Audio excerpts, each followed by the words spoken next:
Hi, I'm Dr. K, and in this video, I'm going to talk about 3 pieces of advice that are frequently given to women over 40 who want to lose weight. And this advice might on the surface seem helpful, but is actually quite destructive.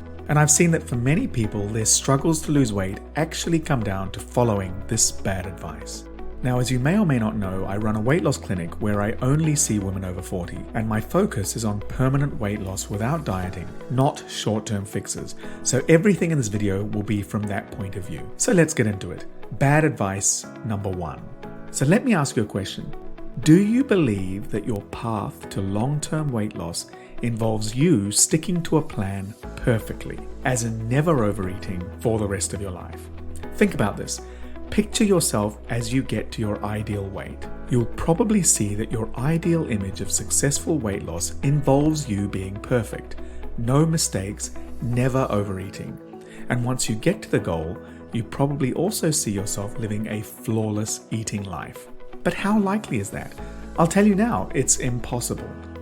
A 25-year-old trying to lose weight in time for a party in 2 weeks' time might be able to be perfect for those 2 weeks. But a 45-year-old aiming for permanent weight loss cannot be perfect forever.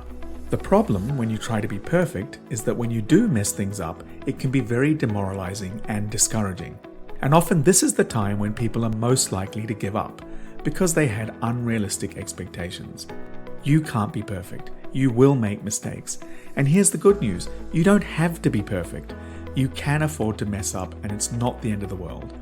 Instead, expect to mess up regularly. It's okay. You just need to keep going.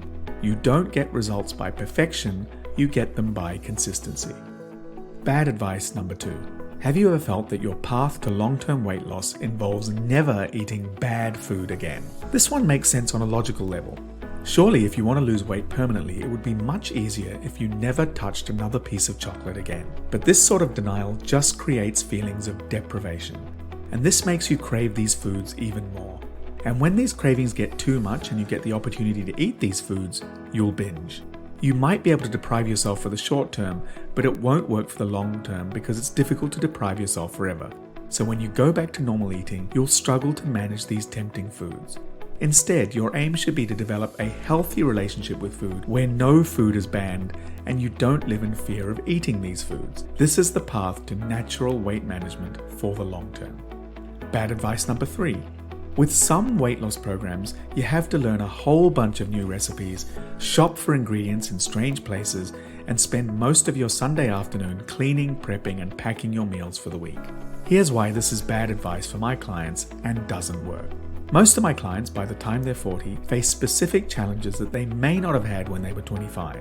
They may have children they have to look after. They may have aging parents they have to look after.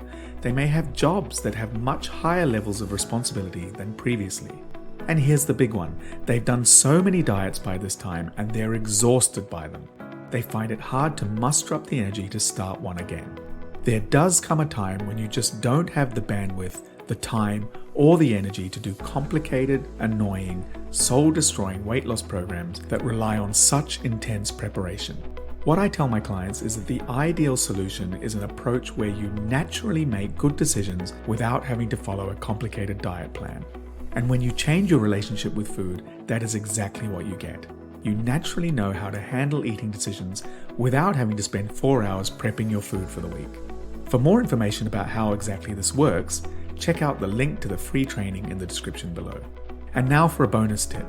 Bad advice number 4. It's a very common belief that eating as little as possible is the path to long-term weight loss. So this isn't just about cutting out bad food, which I mentioned earlier, but trying to eat as little as possible. The best example of this is skipping meals or eating extremely light meals instead of a properly filling one. Who hasn't thought to themselves after eating a light salad for a meal, "Oh, I'm being really good here"? But this often backfires. By not eating enough for the meal, you become extremely hungry between meals and are more likely to snack as a result. I've seen plenty of clients make this mistake and then wonder why their snacking is out of control.